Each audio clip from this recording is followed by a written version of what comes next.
আগামী 8 তারিখ মালদায় আসছেন তৃণমূল কংগ্রেসের second in command Abhishek Bandyopadhyay. পুরাতন মালদার জলঙ্কা এলাকায় তার জনসভা ঘিরে ইতিমধ্যেই শুরু হয়ে গেছে জোরদার প্রস্তুতি।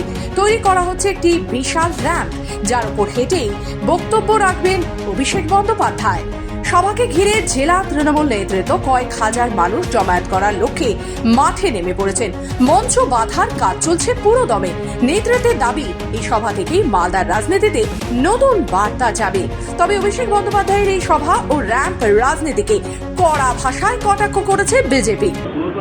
বিজেপির লোকদেরকে বলুন, অভিষেক ব্যানার্জি এই র্যাম্পে হেঁটে মানুষের কাছে তার বার্তা পৌঁছে দিতেই সারা বাংলা থেকে বিজেপিকে হাওয়া করার তিনি দায়িত্ব নিয়েছেন, যখন তারা বিদায় হবেন। কারণ বিজেপির মৃত্যু ঘণ্টা, বিজেপির বাংলা থেকে বিসর্জনের ঘণ্টা ইতিমধ্যেই বেজে গেছে। এসআইআর জবে থেকে লাগু হয়েছে, সারা বাংলার মানুষ দলমত নির্বিশেষে সমস্ত ধর্ম বর্ণের মানুষ সবাই মিলে একটাই ডাক দিয়েছে, বিজেপি হটাও, দেশ বাঁচাও, বিজেপি হটাও, বাংলা বাঁচাও।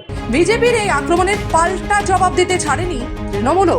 জেলা তৃণমূলের মুখপাত্র আশিস কুণ্ডু বলেন, র্যাম্পে হাঁটতে হাঁটতে অভিষেক বন্দ্যোপাধ্যায় হাজার হাজার মানুষকে বার্তা দিচ্ছেন।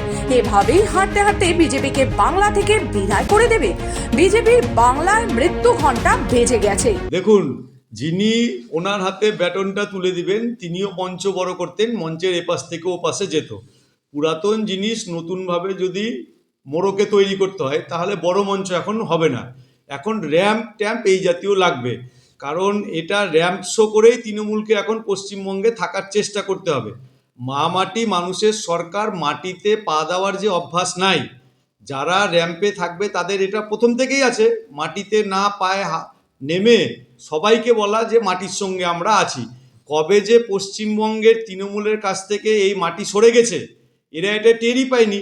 সব মিলিয়ে অভিষেক বন্দ্যোপাধ্যায়ের মালদার সফর ঘিরে রাজনৈতিক উত্তাপ তুঙ্গে। এই জনসভা মালদার রাজনৈতিক সমীকরণে বড় বার্তা দেবে বলেই মনে করছেন রাজনৈতিক মহল।